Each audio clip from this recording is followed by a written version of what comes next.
عقدة من لساني يفقهوا قولي يا رب زدني علما يا رب زدني علما يا رب زدني علما. الحمد لله رب العالمين والعاقبة للمتقين الصلاة والسلام على رسوله الكريم أما بعد أعوذ بالله من الشيطان الرجيم بسم الله الرحمن الرحيم. وقال الله تبارك وتعالى في كلام المجيد والفرقان الحميد قل لا أسألكم عليه أجرا إلا المودة في القربى. ثم قال الله تبارك وتعالى في مقام آخر إنما يريد الله ليذهب عنكم الرجس أهل البيت ويطهركم تطهيرا. صدق الله العظيم. إن الله وملائكته يصلون على النبي يا أيها الذين آمنوا صلوا عليه وسلموا تسليما. درود پاک پڑھ لیں. اللهم صل على سيدنا ومولانا محمد وعلى آل سيدنا ومولانا محمد بعدد كل معلوم لك. صلاة وسلام عليك يا سيدي يا رسول الله وعلى آلك وأصحابك يا حبيب الله. اللہ تبارک و تعالی جل شانہ کی حمد و ثنا جو خالقی کائنات بھی ہے اور مالکی شجاعت بھی، اسی کے دست قدرت میں ہم سب کی جان ہے اور اسی کے حکم کے تابع یہ سارا جہان ہے، نظام ہے. اس پروردگار عالم کی حمد و ثنا کے بعد درود لامحدود دنائے سبل ختم الرسل مولائی کل ہادی انس و جان شفیع مجرمان تتمع دوران سرخیل حسن جمالا حامی بے کساں سیاہی لامکان رازداری ما اوخا نور ذات لم یزل جلوہ صبح ازل معصوم آمنہ زہرا کے بابا حسنین کے نانا امت کے والی دکھیوں کے سہارا بے کسوں کے آسرا غریبوں کے والی یتیموں کے ماوا احمد مجتبی جناب حضرت پیارے محمد مصطفیٰ صلی اللہ علیہ وآلہ وصحبہ وبارک وسلم. آپ کی بارگاہ ناظرین میں عقیدت و محبت عزت و انکساری کے ساتھ عرض کرنے کے بعد معزز و محتشم سامعین و ناظرین، رمضان المبارک کا شاید یہ آخری جمعہ ہو. اس حوالے سے یہ جمعۃ الوداع بنے گا. اگر ایک جمعہ اور نصیب ہوا تو پھر وہ جمعۃ الوداع بنے گا، لیکن یہ چونکہ آخری عشرہ مبارکہ ہے تو اس حوالے سے آج کا یہ خطبہ جمعہ اور یہ دن انتہائی عظمت اور شان والا ہے کہ اللہ کریم کا کریم مہمان اپنی رحمتیں، برکتیں، عنایات سے سائلین کی، طالبین کی اور اہل ایمان کی جھولیوں کو بھرتے ہوئے آہستہ آہستہ رخت سفر باندھ رہا ہے. اور یہ الوداعی ایام گزر رہے ہیں، جس کے بعد یہ ماہ مبارک ایک سال کے لیے بشرط زندگی ہم سے جدا ہو جائے گا. اس حوالے سے چند ایام جو باقی ہیں ان کی قدر، عظمت اور ان کا اکرام کرنا ہم پہ لازم ہے، اور اس کی فیوز و برکات سے اپنی جھولیوں کو بھرنا یہ بھی ہمارے لیے ضروری ہے، کیونکہ نہ جانے زندگی وفات کرے نہ کرے، پھر یہ لمحات نصیب ہوں یا نہ ہوں. نہ جانے کتنے ہمارے پیارے جو پچھلے سال تو موجود تھے لیکن اس سال موجود نہیں ہے، اور اگلے سال پتہ نہیں ہم ہوں یا نہ ہوں. وہ ایک بزرگ فرمایا کرتے تھے، پروفیسر ڈاکٹر اعظم نوری صاحب کے والد گرامی، جب جنازہ پڑھانا تو کہتے تھے آج یہ ہے کل میں ہوں. اگر یہ اس کا جنازہ ہے تو کل میرا بھی ہوگا. تو اس تناظر میں انسان اگر سوچے تو اس کو ہر لمحہ، ہر گھڑی، ہر آن بیدار رہ کر اور اللہ اور اللہ کے رسول کی خوشنودی کا طلبگار بن کر رہنا چاہیے. تو آج کی خطبہ جمعۃ المبارک کے لیے دیگر موضوعات کے ساتھ ساتھ بالخصوص تاجدار حلتا، منبع جود و سخا، مولا مرتضیٰ، علی مشکل کشا، شیر خدا. آپ کی ذات اقدس کا عرس مبارک یوم شہادت 21 رمضان المبارک کو بنتا ہے.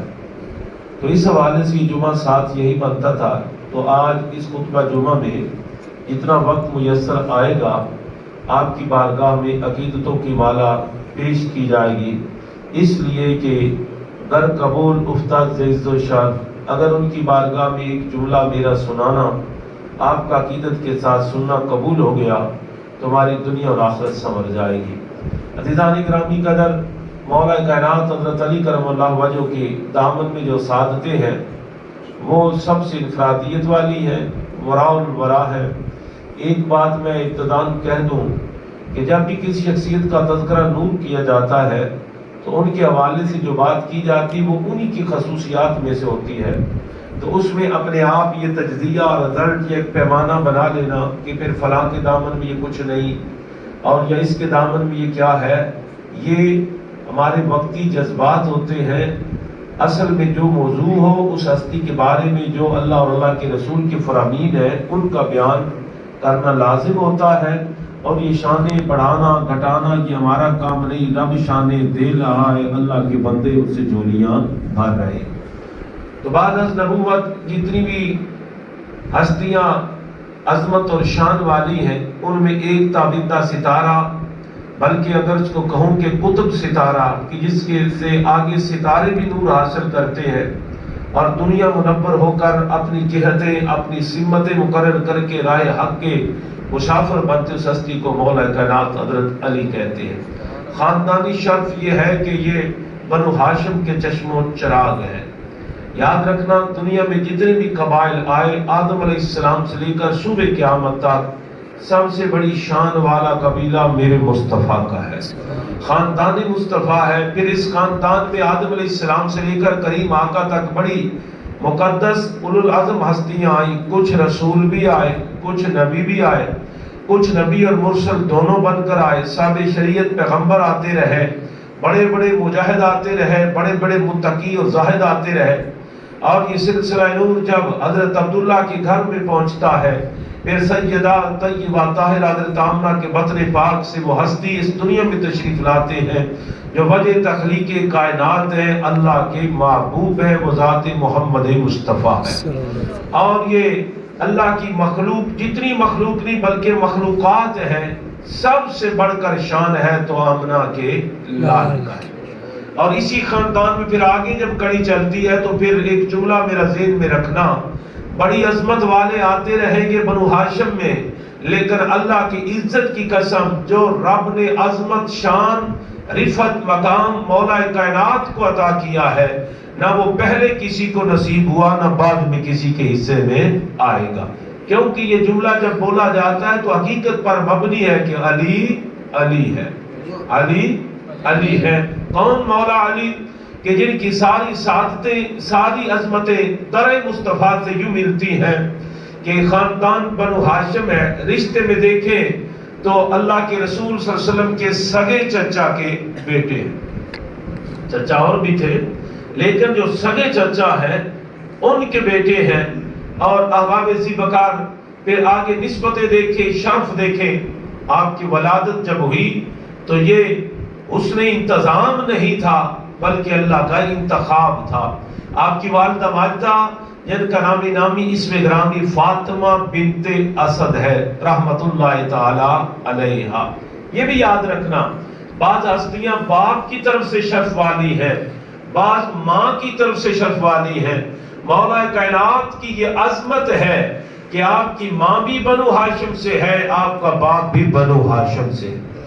تو گویا آپ کا خون مجمع البحرین ہے۔ آپ کے وجود مسعود میں ہاشمی خون باپ کی طرف سے بھی ہے، والدہ کی طرف سے بھی ہے، اور پھر جب آپ کی ولادت کا وقت قریب آتا ہے اس پہ اہل سنت کے اکثر علماء کا یہ نظریہ ہے جو کہ اس مقام پر قبولیت کے مقام پر ہے کہ اختلاف بہت کم ہے کہ آپ کی والدہ ماجدہ سحر کعبہ میں طواف کعبہ میں مصروف ہے، کمال کی عظمت ہے، کمال کی ماں ہے، ولادت کا وقت قریب ہے لیکن پھر بھی طواف کعبہ ہے۔ جب تکلیف شروع ہوئی در جانا ممکن نہیں، اللہ کی بارگاہ میں التجا کی جس طرح حضرت مریم سلام اللہ علیہا نے کی تھی، تو اللہ تبارک و تعالی نے فرمایا یہاں سے نکلو، آپ جس عبادت خانے میں تھے ولادت پیغمبر کی ہو رہی ہے، رب نے فرمایا یہاں سے نکلے، باہر تشریف لائے، کھجور کا تنا تھا، اس سے ٹیک لگائی، رب کائنات نے کرم فرمایا، عیسیٰ روح اللہ عطا فرمائے، ادھر تکلیف ہوئی تو والدہ سید حرم سے نکلی نہیں ہے بلکہ اللہ کے گھر کی دیوار پھٹتی ہے، فاطمہ بنت اسد اندر چلی جاتی ہے۔ پھر پروردگار عالم کی حکمت دیکھیے، پھر آپ کی گود میں وہ شہزادہ آتا ہے جو تاجدار عطا بننا تھا، جس نے مولا کائنات بننا تھا۔ آپ کی ولادت ہوئی، آپ کی والدہ ماجدہ لے کر جب گھر پہنچی، کریم آقا کو خبر ہوئی، نبی رحمت آئے خرامہ خرامہ چلتے ہوئے۔ یاد رکھنا جب میرے محبوب چلتے ہیں یہ دھرتی لپٹ جاتی ہے، تو میرا محبوب نہیں ڈٹھا جن ویگ کے چند شرواوے، بجلی ڈردی لشک نہ مارے، مطلب بے ادبی ہو جاوے، جیو جاوے سیر شمن نو، سارا گلشن چیس نواوے، جو لاوے ہاتھ پھلانو، ہاتھ پھلان تو ود جاوے۔ میرے کریم آقا جب زمین پہ قدم ٹکاتے ہیں بلکہ باقی لوگ زمین پہ چلتے ہیں، میرے آقا قدم ٹکائے تو زمین بوسے لیتی ہے۔ لجپال کریم آقا جب اپنی چچی کے گھر آئے، حضرت ابو طالب کی حویلی ہے، میرے مصطفیٰ کے قدم ہیں، آپ نے مسکرا کر پوچھا چچی کیا ہوا؟ آپ نے کہا بیٹے اللہ نے ایک ویر تیرا دیا ہے لیکن پریشان یوں کہ آنکھیں نہیں کھول رہا، انہیں کیا پتا کہ اراد حال سمجھنے والی ذات آ گئی ہے۔ میرے مصطفیٰ کریم نے عرض فرمایا کہ چچی میرا بھائی مجھے دو۔ مولا کائنات کو آقا علیہ السلام نے ید اللہ کے ہاتھوں میں اٹھایا، اٹھانے کی دیر تھی، مولا مرتضیٰ نے آنکھیں کھولی، والضحیٰ مکڑے پہ ڈالی، لبوں پہ مسکراہٹ آئی، میرے مصطفیٰ بھی مسکرائے، گویا تو یوں بنا آنکھوں آنکھوں میں اشارے ہو گئے، تم ہمارے ہم تمہارے ہو گئے۔ اور یہ بھی اعلان کرنا تھا کہ مولا کائنات کا یہ شرف رہے کہ یا رسول اللہ وجود تو رب نے دیا ہے، آنکھیں بھی رب نے دی ہیں، لیکن میں نے کھولی اس وقت تک نہیں جب تک رب کا محبوب نہ آ جائے۔ تو پہلی نظر پڑی تو والضحیٰ مکڑے پہ پڑی، یہ سعادت بھی مولا مرتضیٰ کے حصے میں آئی۔ پھر اگلی سعادت دیکھیے، کریم آقا صلی اللہ علیہ وآلہ وسلم نے پھر اس نو مولود کو اپنے ہاتھوں میں جب لیا ہے، لبوں پہ مسکراہٹ ہے، میرے مصطفیٰ کریم نے اپنا لعاب دہن شریف نکالا، مولا مرتضیٰ کے منہ میں ڈالا اور دنیا کو یہ بھی بتا دیا کہ اس نے آنکھیں کھول کر میرے مکھڑے کا دیدار کیا ہے، میں نے اپنا لعاب دہن اس کے جسم میں اتار کر رب کی رحمتوں سے بھرپور کیا ہے۔